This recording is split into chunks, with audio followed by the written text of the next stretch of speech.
ಇಲ್ಲ, it's A cameo ಅಂತ ನಾನು ಮೊದಲೇ ಹೇಳಿದ್ನಲ್ಲ, ಇಟ್ಸ್ ಎ ಕ್ಯಾಮಿಯೋ. ಅದೇ ಧ್ರುವ ಅಂತ ಒಂದು ಆ್ಯಕ್ಟ್ರನ್ನ ಯೂಸ್ ಮಾಡ್ಕೊಳ್ಳುವಾಗ ಸ್ವಲ್ಪ ಯೋಚನೆ ಮಾಡಿ ಯೂಸ್ ಮಾಡಬೇಕು. ಬಿಕಾಸ್ ಆ ಇಮೇಜ್ ಏನಿದೆಯೋ ಅದನ್ನು ನಾವು ಕ್ಯಾರಿ ಓವರ್ ಮಾಡಬೇಕು. ಸೊ ಒಂದು ಕ್ಯಾಮಿಯೋ ಅಂತಂದರೆ ತುಂಬ ದೊಡ್ಡ ಲೆಂತ್ ಇರಲ್ಲ ನಮಗಲ್ವಾ. ಸೊ ಅಷ್ಟರಲ್ಲೇ ಅವ್ರಿಗೆ ಇರೋವಂಥ ಆ ಇಮೇಜು, ಆ intensity or elevation of the characterisation ಒಂದು ಫುಲ್ ಪಿಕ್ಚರ್ನಲ್ಲಿ ನೀವು ಥಿಯೇಟ್ರಿಂದ ಹೊರಗಡೆ ಬರುವಾಗ ಅದು ನಿಮಗೆ ರಿಫ್ಲೆಕ್ಟ್ ಆಗೋ ಥರ ಮಾಡಬೇಕು ಅನ್ನೋದ್ರಲ್ಲಿ ತುಂಬ ಚಾಲೆಂಜ್ ಇತ್ತು. ಅದನ್ನು ನಾನು ಮಾಡಿದ್ದೀನಿ ಅನ್ಕೋತೀನಿ. ಸೊ ಪಿಕ್ಚರ್ ನೋಡಿದ್ರೆ guarantee it would be something different, something special. ಹೌದು. ಸರ್, ಸೀತೆಯ ಬಗೆಗಿನ ನಿಮ್ಮ ಎಮೋಷನ್ ಹೇಳ್ಬೋದಾ? ಅಂದ್ರೆ ಈ ಟೈಟಲ್ ನ ಹಿನ್ನೆಲೆಯಲ್ಲಿ, ಅದರ ಲೀಡ್ ಕ್ಯಾರೆಕ್ಟರ್ ಹಿನ್ನೆಲೆಯಲ್ಲಿ. ಇಲ್ಲ, ಇದು ನಮ್ಮ ರಾಮಾಯಣ ಸೀತೆಗೂ ಇದಕ್ಕೂ ಸಂಬಂಧ ಏನಿರಲ್ಲ. ಇದು ಬಂತು ಮಾಡರ್ನ್ ಸೀತಾ, ವನವಾಸ ಏನಿಲ್ಲ, ಇದು ಮಾಡರ್ನ್ ಸೀತಾ. ಆದರೂ ಸೀತೆಯಲ್ಲಿರೋದು ಆ ವ್ಯಕ್ತಿತ್ವ ಅಂತ ಏನು ನಮಗಿದೆ, ಆ ಒಂದು strength of Sitadevi. Okay, so ಆ ಒಂದು ಕ್ಯಾರೆಕ್ಟರ್ಗಳೆಲ್ಲ ಇರುತ್ತೆ ಈ ಕ್ಯಾರೆಕ್ಟರ್ಗಳು. ಹಾಗಾಗಿ ಈಗ ರಾಮಾಯಣದಲ್ಲಿ ಅಲ್ಲಿಂದ ಈ ಕ್ಯಾರೆಕ್ಟರ್ ಇವ್ರು ಮಾಡಿ ಇದಿರ್ಬೋದಾ, ಅದು ಆ ಕ್ಯಾರೆಕ್ಟರ್ ಇರ್ಬೋದಾ, ಅದೆಲ್ಲ ಇಲ್ಲ. ಇದು ಬೇರೆ ಕಥೆ ಇದು. ಆಮೇಲೆ ಈ ಕಥಾ ಪಾತ್ರದ ಹೆಸರು ಸೀತಾ. ಸೊ ಸೀತೆಯ ಪಯಣ, ಸೀತಾ ಪಯಣ. ಸರ್, 45 ವರ್ಷಗಳ ದೊಡ್ಡ ಜರ್ನಿ ಸರ್. ಸೊ ಈ ಜರ್ನಿ ಸರ್ ಎಲ್ಲೂ ಕೂಡ ಉತ್ಸಾಹ ಅನ್ನೋದು ಸಿನಿಮಾ ಮೇಲಿಂದ ಕಮ್ಮಿ ಆಗಿಲ್ಲ ಸರ್. ಯಾಕಂದ್ರೆ ಪ್ರತಿ ಫ್ರೇಮಲ್ಲೂ ನೋಡ್ತಾ ಇದೀವಿ, ಹಸಿವಿದೆ. ಜೊತೆಗೆ ಈ ಜರ್ನಿನಲ್ಲಿ ಈಗ ಮಕ್ಕಳು ಕೂಡ ಜೊತೆಯಾಗಿ ಸೇರಿರೋದು ಎಷ್ಟು ಖುಷಿ ಕೊಟ್ಟಿದೆ ಸರ್. ತಂತ್ರಜ್ಞಾನಿಗೆ 2ನೇ ಮಗಳು ಕೂಡ ಬಂದಿದ್ದಾರೆ.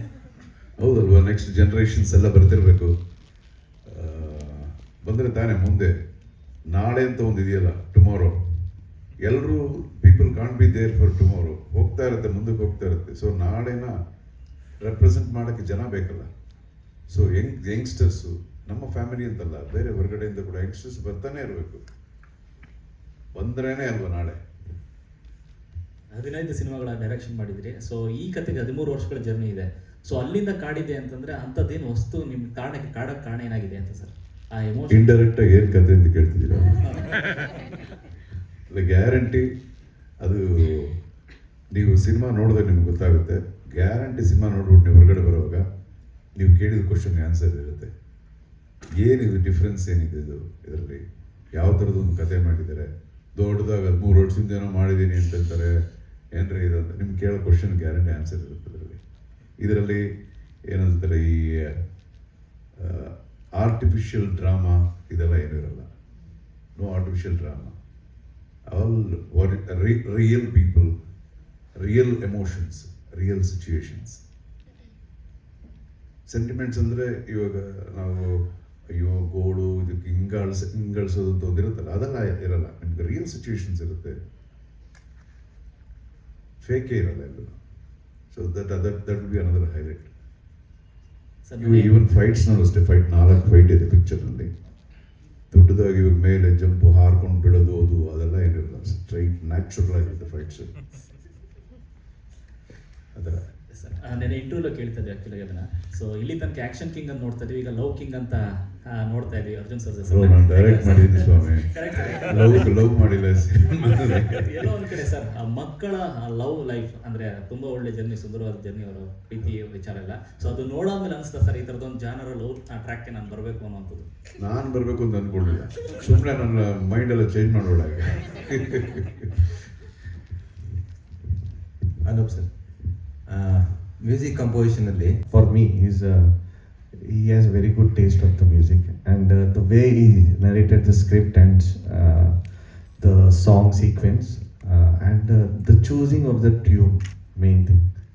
He is very quick in making decisions, so that is a plus point for me working with him. Arjun sir, Prema Baraha ಅನ್ನೋ ಒಂದು ಹಾಡು ಬಂದು ಸುಮಾರು ವರ್ಷ ಆಯಿತು. ಅಂದರೆ ಇವತ್ತಿಗೂ ಕನ್ನಡದ ಬಹುತೇಕ ಸಿನಿಮಾದ ಟೈಟ್ಲು ಮತ್ತು ಸೀತಾಪಯಣ. ಇಲ್ಲ, ನನಗೆ ಬೇಸಿಕಲಿ ನನಗೆ ಇಮೇಜ್ ಇರೋದು ಆ್ಯಕ್ಷನ್ ಓರಿಯೆಂಟೆಡ್ ಇಮೇಜ್. ಅದಕ್ಕೆ ನನಗೆ ಸಿನಿಮಾಗಳನ್ನ ಡೈರೆಕ್ಟ್ ಮಾಡೋದು, ನಾನು ಬರೆದಿರೋ ಕಥೆಗಳು ಇನ್ನೂ ತುಂಬ ಬರೆದಿಟ್ಟಿದ್ದೀನಿ.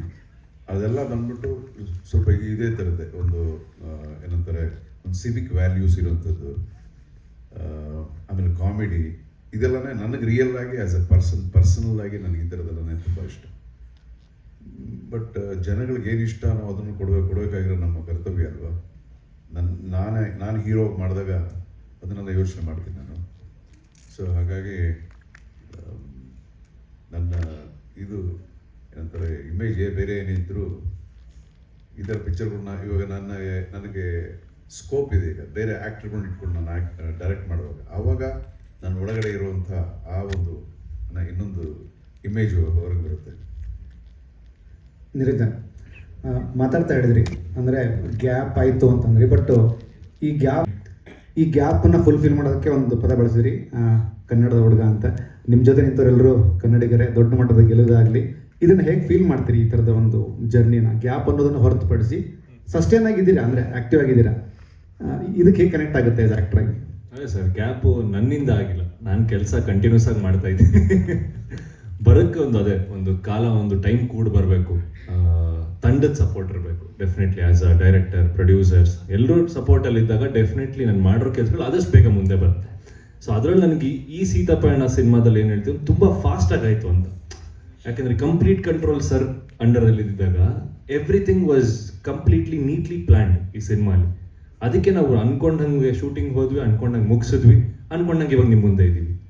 ಸೊ ಅದಕ್ಕೆ ಇವಾಗ ಈ ಸಿನಿಮಾ ಮುಖಾಂತರ ನೀವು ನೋಡ್ತೀರಾ, ಬೇರೆ ನಿರಂಜನ ನೋಡ್ತೀರಾ, ನಮ್ಮ ಎಲ್ಲರೂ ಎಂಟೈರ್ ತಂಡ ಕೂಡ ಇದೆ. ಸಿನಿಮಾಗೆ ತುಂಬ ಕಷ್ಟಪಟ್ಟು ಮಾಡಿರೋಂಥ ಸಿನಿಮಾ ಇದು, ಇಷ್ಟಪಟ್ಟು ಮಾಡಿದ್ದೀವಿ. ಅದು ಡೆಫಿನೆಟ್ಲಿ ನಿಮ್ಗೆಲ್ಲರಿಗೂ ಒಂದೇ ಸೋಲ್ ಟಚಿಂಗ್ ಅಂತಾರಲ್ಲ, ಈ ಸಿನಿಮಾ ಆಗುತ್ತೆ. ಅರ್ಜುನ್ ಸರ್, ಇದು ಒಳ್ಳೆ ವಿಷಯನೇ ಆ್ಯಕ್ಚುಲಿ. ನನ್ನ ಮಾಡಿದಾಗ ನಿಮ್ಮ ಮಗಳಿಗೆ ಎಸ್ಪೆಷಲಿ ಯಾಕೆ ಕನ್ನಡದ ನಟನನ್ನೇ ಸೆಲೆಕ್ಟ್ ಮಾಡ್ಕೊಳ್ತೀರಾ ಅಂತ. ಮಾಡ್ಕೋಬಾರ್ದು. ಇಲ್ಲ, ವೆರಿ ಗುಡ್, ಅದಕ್ಕೆ ಒಳ್ಳೆ ವಿಷಯ ಅಂತ ಹೇಳಿದ್ದು. ಏನಾದರೂ ಪರ್ಟಿಕ್ಯುಲರ್ ರೀಸನ್ ಇರುತ್ತಲ್ಲ, ಯಾಕಂದರೆ ನಿಮ್ಮ ಮಗಳು ನೀವು ಎಲ್ಲ ಕನ್ನಡದವ್ರೆ.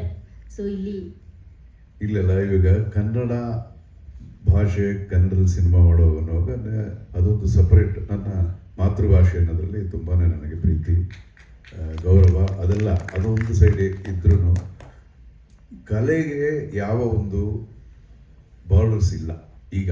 ಎಸ್ಪೆಷಲಿ ಈಗ ಇನ್ನೂ ಚೇಂಜ್ ಆಗೋಗಿದೆ, ಎಲ್ಲ ಬಾರ್ಡರ್ಸ್ ಎಲ್ಲ ಒಡೆದಾಗಾಯ್ತು ಈಗ. ಸೊ ಈ ಪಾತ್ರಕ್ಕೆ ಯಾರು ಕರೆಕ್ಟಾಗಿರ್ತಾರೆ ಅನ್ನೋದೇ ಇಲ್ಲಿ ಯೋಚನೆ. ಬಿಕಾಸ್ ನಾವು ಬಂದು ಇದು ಇಂಡಿಯಾಲಿ ಯಾವುದೋ ಇನ್ನೊಂದು ಕಾರ್ನರಲ್ಲಿ ಒಬ್ಬರು ಸಿನಿಮಾ ನೋಡುವಾಗ ಸಿನಿಮಾ ಚೆನ್ನಾಗಿದೆಯೋ ಇಲ್ಲಿ ಓದಿ ನೋಡ್ತಿರ್ತಾರೆ, ಈ ಪಾತ್ರ ಮಾಡಿರೋ ಚೆನ್ನಾಗಿ ಮಾಡಿದಾರೋ ಇಲ್ಲಿ ಓದಿ ನೋಡ್ತಿರ್ತಾರೆ. ಹಾಗಾಗಿ ಅಲ್ಲಿ ನಾವು ಭಾಷೆ ಅಂತ ತರದೆ ಈ ಪಾತ್ರಕ್ಕೆ ಯಾರು ಸರಿಯಾಗಿರ್ತಾರೆ ಅನ್ನೋದ್ರ ಬಗ್ಗೆನೇ ನಮ್ಮ ಕಾಳಜಿ. ಆಮೇಲೆ ನಾನು ಈ ಪಾತ್ರಕ್ಕೆ ಹುಡುಕ್ತಿದ್ದಾಗ ನಮ್ಮ ಧ್ರುವನೇ ಹೇಳಿದ್ದು, ಮಾಮ ಒಂದು ಫೋಟೋ ಇದೆ ನೋಡಿ, ಈ ಫೋಟೋ ಈ ಹುಡುಗನ ನೋಡಿ ನಿಮ್ಮ ಕ್ಯಾರೆಕ್ಟರ್ ಕರೆಕ್ಟ್ ಆಗಿರ್ಬೋದೇನೋ. ಫೋಟೋಸ್ ನೋಡ್ಬಿಟ್ಟೆ, ಹುಡುಗ ಚೆನ್ನಾಗಿದೆ, ಯಾರಪ್ಪ ಇದು ಅಂತಂದು. ಉಪೇಂದ್ರ ಅವರ ಅಣ್ಣನ ಮಗ. ಅರ್ರೇರೇ, ಉಪೇಂದ್ರ ನಮಗೆ, ನಮ್ಮ ಫ್ಯಾಮಿಲಿಗೆ ತುಂಬ ಇಷ್ಟ ಉಪೇಂದ್ರ ಅಂದರೆ. ಐಶ್ವರ್ಯ ಅಂದರೆ ಉಪೇಂದ್ರ ಅಂದರೆ ಎಷ್ಟು ಸತಿ ನೋಡಿದ್ಯಮ್ಮ ಸಿನಿಮಾನ? ಒಂದು 100 ಸತಿ ನೋಡಿರ್ಬೋದೇನೋ ಚಿಕ್ಕ ವಯಸ್ಸಿಂದ. ಆಮೇಲೆ ನಾವೇ ನೆನೆಸ್ಬಿಟ್ವಿ, ಇಷ್ಟೊಂದೆಲ್ಲ ನೋಡಬಾರ್ದು ಸಿನಿಮಾನ ಅಂತ. ಸೊ ಅಷ್ಟೊಂದು ಇಷ್ಟ ಉಪೇಂದ್ರ ಅವರು ಅಂದರೆ ನಮಗೂ ಅಷ್ಟೇ. ಐ ಮೀನ್ ಹೆಮ್ಮೆ, ಇಷ್ಟ, ಒಂದು ಹೆಮ್ಮೆ. ತುಂಬ ವರ್ಷಗಳಿಂದ ಗೊತ್ತು ಉಪೇಂದ್ರ ಅವರು. ಜೊತೆಗೆ ಒಳ್ಳೆ ಡೈರೆಕ್ಟ್ರು, ಫ್ಯಾಂಟಾಸ್ಟಿಕ್ ಡೈರೆಕ್ಟ್ರು, ಇಂಡಿಯಾನಲ್ಲಿರೋ ಡೈರೆಕ್ಟರ್ಸ್ಗಳಿಗೆಲ್ಲ ಇಷ್ಟ ಆಗುವಂಥ ಒಂದು ಡೈರೆಕ್ಟ್ರು. ಸೊ ಅವ್ರ ಮನೆ ಹುಡುಗ ಅಂತಂದಾಗ ಇನ್ನೂ ಸ್ವಲ್ಪ ನನ್ನ ಕಾನ್ಫಿಡೆನ್ಸ್ ಹೆಚ್ಚಾಯಿತು. ಓಕೆ, ಗ್ಯಾರಂಟಿ ಬರೋವಾಗ ಟ್ರೈನ್ಡ್ ಆಗೇ ಬಂದಿರ್ತಾನೆ ಹುಡುಗ. ಆಮೇಲೆ ನಾನು ನೇರವಾಗಿ ನೋಡಾದ್ಮೇಲೆ ಓಕೆ ಕರೆಕ್ಟ್, ಈ ಕ್ಯಾರೆಕ್ಟರ್ ಕರೆಕ್ಟು. ಈ ಪಿಕ್ಚರ್ ನೋಡಾದ್ಮೇಲೆ ಈ ನಿರಂಜನ್ ಬಿಟ್ಟರೆ ಬೇರೆ ಯಾರಿಗೂ ಸರಿಯಾಗಿ ಸೆಟ್ಟೇ ಆಗ್ತಿರ್ಲಿಲ್ವೇನೋ ಇದು ಅನ್ನೋ ಒಂದು ಇದು ಬಂತು. ಸೊ ಹಾಗಾಗಿ ಇನ್ನೊಂದು ಈ ಪಿಕ್ಚರ್ ಬಗ್ಗೆ ನನ್ನ ಮಗಳಿಗೆ ಒಂದು ಒಳ್ಳೆ ಪ್ರೆಸೆಂಟೇಷನ್ ಮಾಡಬೇಕು ಅಂತ ಮಾಡೋ ಚಿತ್ರ. ಸೊ ತುಂಬ ಕಾಳಜಿಯಿಂದ ಸಿನಿಮಾ ಮಾಡಿದ್ದೀನಿ. ಈಗ ಮಗಳ ಜೊತೆ ಸೇರಿಕೊಂಡು ಉಪೇಂದ್ರ ಅಣ್ಣನ ಮಗನೂ ಸೇರಿಕೊಂಡು ಇವರಿಬ್ಬರಿಗೂ ಒಂದು ಒಳ್ಳೆ ಪ್ರೆಸೆಂಟೇಷನ್ ಅಂತ ಮಾಡೋ ಥರ ಬಂದಿದೆ. ಹ್ಯಾಪಿ. ಜನಗಳು ಇದನ್ನು ನೋಡಿ ಆಶೀರ್ವದಿಸ್ಬೇಕು. ನಿಮ್ಮ ಮಗಳು ಅವ್ರ ಹಸ್ಬೆಂಡ್ನ ರೆಫರ್ ಮಾಡಲಿಲ್ವಾ ಸರ್ ನಿಮಗೆ? ಅಲ್ಲ, ರೆಫರ್ ಮಾಡಲಿ. ಸರ್, ನಂದು ಇನ್ನೊಂದು ಪ್ರಶ್ನೆ. ಇದು ಸೀತಾಪಯಣ ಆ್ಯಕ್ಚುಲಿ, ಓಕೆನಾ? ಇಲ್ಲಿ ಹನುಮಂತ ಬರಬೇಕಾಗಿತ್ತು, ಆದರೆ ಬಸವಣ್ಣ ಯಾಕೆ ಬಂದರು ಅಂತ ಸಿಂಕ್ ಆಗ್ತಿಲ್ಲ. ಯಾರಾದರೂ ಆನ್ಸರ್ ಮಾಡ್ಬೋದು, ನೀವೇ ಡೈರೆಕ್ಟರು. ಏನು ಹೇಳಿ ಬಸವಣ್ಣ ಯಾಕ ಸೊ ಸೀತಾ ಪಯಣ ಇದು, ಇಲ್ಲಿ ಹನುಮಂತ ಬರ್ಬೇಕಾಗಿತ್ತು, ಆದ್ರೆ ಬಸವಣ್ಣ ಯಾಕೆ ಬಂದ್ರು ಅಂತ ಸಿಂಕ್ ಆಗ್ತಿಲ್ಲ. ನಿಮ್ಮನ್ನ ನೆಕ್ಸ್ಟ್ ಟೈಮ್ ಕಥೆಯಲ್ಲಿ ಕೂರಿಸ್ಕೊತೀನಿ. ಈ ಥರದ್ದು ಏನಿದ್ರು ನನಗೆ ಹೇಳಿ, ಅವಾಗ ಸಿಕ್ ಮಾಡ್ಕೊತೀನಿ. ಸರ್ ಅರ್ಜುನ್ ಸರ್, ಪ್ರೇಮ ಬರಹ ಶೂಟಿಂಗ್ ಆಗ್ಬೇಕಾದ್ರೆ ಮಗಳು ಹುಟ್ಟಿದ್ದು ಒಂದು ಶುಭಗಳಿಗೆ, ಈ ಕತೆ ಉಟ್ಕೊಳ್ಳೋದಕ್ಕೆ ಯಾವ ಸಿಚುವೇಶನ್ ಇನ್ಸ್ಪೈರ್ ಆಯಿತು? ಸರಿಯಾಗಿ ಕೇಳಿಸ್ಲಿಲ್ಲ. ಪ್ರೇಮ ಬರಹ ಸಾಂಗ್ ಶೂಟ್ ಮಾಡಬೇಕಾದ್ರೆ ಮಗಳು ಹುಟ್ಟಿತ್ತು ಅಂತ ಅವಾಗ ಆ ಒಂದು ಸಿಚುವೇಶನ್ ನಿಮ್ಗೆ ಹೆಂಗ್ರಿ ಗೊತ್ತು? ನೀವೇ ಹೇಳಿದ್ದೆ ಅಲ್ವಾ? ಈ ಕತೆ ಉಟ್ಕೊಳ್ಳೋಕೆ ಯಾವ ಸಿಚುವೇಶನ್ ಇನ್ಸ್ಪೈರ್ ಆಯಿತು? ಯಾವ ಸಿಚುಯೇಷನ್ ಇಲ್ಲ. ಈ ಲೈಫ್ನಲ್ಲಿ ಕತೆ ಬರೆಯುವಾಗ ಯಾವುದೇ ಒಂದು ಬರಹಗಾರರಿಗೂ ಸಮಾಜದಲ್ಲಿ ನಾವು ನೋಡ್ತಿರೋ ಕ್ಯಾರೆಕ್ಟರ್ಸ್ಗಳು ನೋಡ್ತಿರ್ತೀವಿ, ಯಾವುದೋ ಒಂದು ಇನ್ಸಿಡೆಂಟ್ಸ್ಗಳನ್ನೆಲ್ಲ ನೋಡ್ತಿರ್ತೀವಿ. ಅವಾಗ ಏನೋ ಒಂದು ಸ್ಪಾರ್ಕ್ ಆಗುತ್ತೆ, ಯಾರು ಇದನ್ನ ಇಟ್ಕೊಂಡು ನಾವು ಒಂದು ಕತೆ ಮಾಡಿದ್ರೆ ಚೆನ್ನಾಗಿರುತ್ತೆ ಅಂತ. ಸೊ ಹಾಗೆ ಇಷ್ಟು ವರ್ಷದ ಎಕ್ಸ್ಪೀರಿಯನ್ಸಲ್ಲಿ ಎಲ್ಲೋ ಒಂದು ಚಿಕ್ಕದಾಗಿ ಸ್ಪಾರ್ಕ್ ಆಯ್ತು, ಒಂದು ಪಾಯಿಂಟ್. ಅರೆ ಇದನ್ನ ಇಟ್ಕೊಂಡು ಸಿನಿಮಾ ಮಾಡಬೇಕು ಅಂತ. ಆಮೇಲೆ ನನಗೆ ನನ್ನ ಇಟ್ಕೊಂಡು ಮಾಡಿದ್ರೆ ಚೆನ್ನಾಗಿರುತ್ತೆ ಅಂತ ಯೋಚನೆ ಮಾಡಿದ್ರೆ ಸೆಟ್ ಆಗಿಲ್ಲ. ಅದೇ ನಾನು ಈ ಪಾತ್ರ ಮಾಡಿದ್ರೆ ಗ್ಯಾರಂಟಿ ಏನೇ ನಾವು ಫೈಟ್ ನೋಡೋಕೆ ಬಂದ್ವಿ, ಇದೇನು ಮಾಡಿದೀನೋ ಅಂತ ಕೇಳ್ತಾರೆ, ನನ್ನ ಭಯ ಅಂದ್ಬಿಟ್ಟು ಹಂಗೆ ಪಕ್ಕದಲ್ಲೇ ಇಟ್ಟಿದ್ದೆ. ಸೊ ಮಗಳ ಜೊತೆ ಸಿನಿಮಾ ಮಾಡಬೇಕು ಅಂದ್ಕೊಂಡಾಗ ಇದನ್ನು ಸಿಕ್ತು ಈಗ ಅಂತ ಅಂದ್ಬಿಟ್ಟು ದಟ್ಸ್ ಆಲ್ ಸ್ಟಾರ್ಟ್. ಈ 13 ವರ್ಷದಲ್ಲಿ ಎಷ್ಟು ವರ್ಷನ್ ಫೈನ್ ಟ್ಯೂನ್ ಆಯ್ತು ಈ ಕತೆ? ಎಷ್ಟು ವರ್ಷನ್ ಫೈನ್ ಟ್ಯೂನ್ ಆಗ್ತಾ ಬಂತದ್ದು? ಆಗ್ತಾನೆ ಇರುತ್ತೆ. ನಾಳೆ ರಿಲೀಸ್ ಆಗೋವರೆಗೂ ಆಗ್ತಾನೆ ಇರುತ್ತೆ. ರಿಲೀಸ್ ಆಗೋವರೆಗೂ ಏನಾದರೂ ನಾವು ಇನ್ನೂ ಸ್ವಲ್ಪ ಬೆಟರ್ಮೆಂಟ್ ಮಾಡ್ಬೋದಾ ಅಂತ. ಅದು ಪ್ರತಿ ಡೈರೆಕ್ಟರ್ಗಳಿಗೂ ಅದೇನೆ. ಐ ಮೀನ್ ಕ್ವಾಲಿಟಿಗೆ ಇದೇ ಇಲ್ಲಲ್ಲ, ಬ್ಯಾರಿಯರ್ ಇಲ್ಲ. ಇನ್ನೂ ಚೆನ್ನಾಗಿ ಮಾಡ್ಬೋದೇನೋ ಅಂತ ಅಂದ್ಬಿಟ್ಟು 4 ಜನ ನೋಡಿ ಸ್ವಲ್ಪ ಅದು ಹಿಂಗಿರ್ಬೋದಾಗಿತ್ತ ಅಂತ, ಯಾರು ಟೈಮ್ ಇದೆಯಾ, ಏನಾದರೂ ಚೇಂಜ್ ಮಾಡ್ಬೋದಾ, ಏನಾದರೂ ಇಂಪ್ರೂವ್ ಮಾಡ್ಬೋದಾ. ಯಾಕಂದರೆ ಜನಗಳಿಗೆ ಹೋಗಿ ಸೇರಾದ್ಮೇಲೆ ನಾವೇನು ಮಾಡೋಕ್ಕಾಗಲ್ಲ. ಸೊ ಹಾಗಾಗಿ ಅದಕ್ಕೆ ಟೈಮ್ ಏನಿಲ್ಲ, ಇಷ್ಟು ವರ್ಷನ್ಸ್ ಅನ್ನೋದೇನಿಲ್ಲ, ಮಾಡ್ತಾನೆ ಇರ್ಬೋದು. ನಿರ್ದೇಶಕನಾಗಿ, ನಟನಾಗಿ, ಅಪ್ಪನಾಗಿ ಈ ಚಿತ್ರ ಎಷ್ಟು ಜವಾಬ್ದಾರಿ ಆಯಿತು ತಾನೆ? ನಿರ್ದೇಶಕನಾಗಿ, ನಟನಾಗಿ, ಅಪ್ಪನಾಗಿ.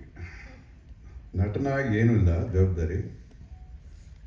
ನಿರ್ದೇಶಕನಾಗಿದೆ, ಅದೇ ಇದಕ್ಕೆ ಮುಂಚೆ ಹೇಳಿದ್ನಲ್ಲ, ಇದು I want to give a very good presentation to my daughter.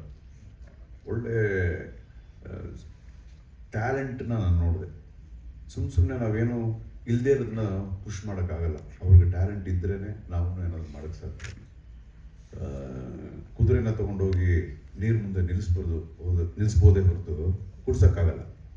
ಹಾಗಾಗಿ ಆರ್ಟಿಸ್ಟ್ಗಳು ಅವ್ರ ಪ್ರತಿಭೆ ಇದ್ರೇ ನಾವೇನಾದರೂ ಮಾಡೋಕ್ಕೆ ಸಾಧ್ಯ. ಅದನ್ನು ನಾನು ನೋಡಿ ಇದರ ಪ್ರತಿಭೆಗೆ ಒಂದು ಒಳ್ಳೆ ಕಥೆ ಇರಬೇಕು. ಯಾವುದೇ ಫಾದರ್ ಆದ್ರೂ ಗಂಡು ಮಕ್ಕಳಾಗಿರ್ಬೋದು, ಹೆಣ್ಮಕ್ಳಾಗಿರ್ಬೋದು, ಅವ್ರಿಗೆ ಒಂದು ಬೆನ್ನೆಲುಬಾಗಿ ನಿಂತ್ಕೊಂಡಿರ್ಬೇಕು.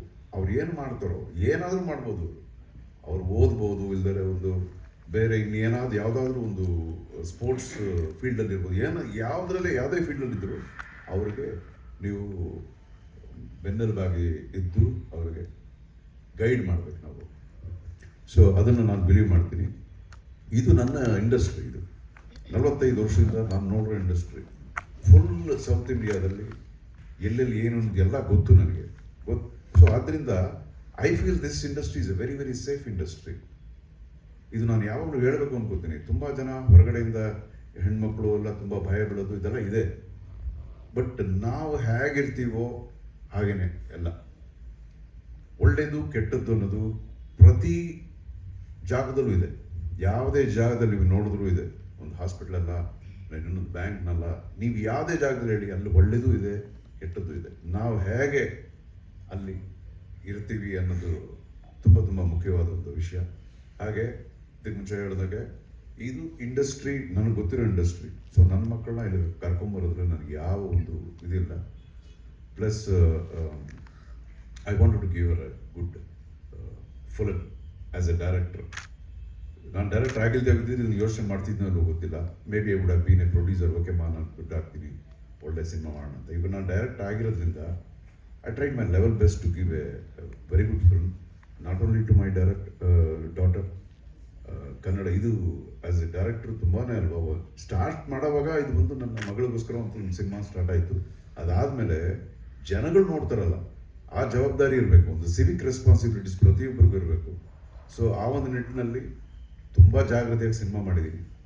ಅದಾದಮೇಲೆ ಇದುವರೆಗೂ ನಾನು ಮಾಡಿರೋ ಸಿನಿಮಾಗಳು, ಬೇರೆ ಸಿನಿಮಾ ಡೈರೆಕ್ಟ್ ಮಾಡಿರೋದೆಲ್ಲ ಬಂದು ಪೇಟ್ರಿಯಾಟಿಕ್ ಫಿಲ್ಮ್ಸ್, ದೇಶದ ಬಗ್ಗೆ, ಈ ವಿಚಾರಗಳ ಬಗ್ಗೆ ಎಲ್ಲ ತುಂಬಾ ನಾನು ಸಿನಿಮಾಗಳು ಮಾಡಿದ್ದೀನಿ.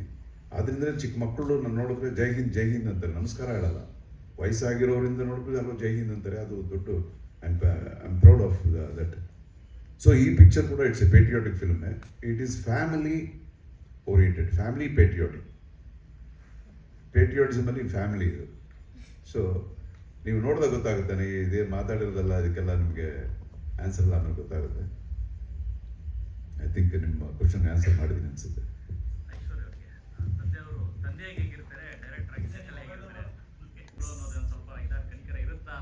ಇಲ್ಲ ಕನಿಕರ ಅಲ್ಲ, ಏನೂ ಇರಲ್ಲ. ಇದು ನನ್ನ 2ನೇ ಚಿತ್ರ ನಮ್ಮ ತಂದೆಯವ್ರ ಜೊತೆ. ಸೊ ಆಬ್ವಿಯಸ್ಲಿ ನನಗೆ ಆಲ್ರೆಡಿ ಗೊತ್ತು ಅವ್ರ ವರ್ಕಿಂಗ್ ಸ್ಟೈಲ್, ಅವ್ರು ಹೇಗೆ ಕೆಲಸ ಮಾಡ್ತಾರೆ ಅನ್ನೋದು ನನಗೆ ಆಲ್ರೆಡಿ ಗೊತ್ತು. ಈ ಫಿಲಮ್ನಲ್ಲಿ ಇನ್ನೂ ಸುಲಭವಾಗಿತ್ತು, ನನಗೆ ತುಂಬ ಈಸಿ ಆಗಿತ್ತು. ಬಿಕಾಸ್ ಅವರು ಡೈರೆಕ್ಷನ್ನು, ಪ್ರೊಡ್ಯೂಸರ್ ಅಲ್ವಾ, so heal B in that zone. ನಾನು ಬಂದು ನಮ್ಮ ಸೀನ್ಸ್ ಏನು, ಕ್ಯಾರೆಕ್ಟರ್ ಹೇಗೆ ಡೆವಲಪ್ ಮಾಡೋದು, ಆ ಮೂಡಲ್ಲಿ ಇರ್ತೀವಿ. So he is very different, ತುಂಬಾ ಪ್ರೊಫೆಷ್ನಲ್. ಸೆಟ್ಟಿಗೆ ಹೋಗಿದ ತಕ್ಷಣ ಅದೆಲ್ಲ ಮರ್ತೋಗುತ್ತೆ, ಫಾದರ್ ಡಾಟರ್ ಅನ್ನೋ ರಿಲೇಷನ್ಶಿಪ್ಪೇ ಇರಲ್ಲ.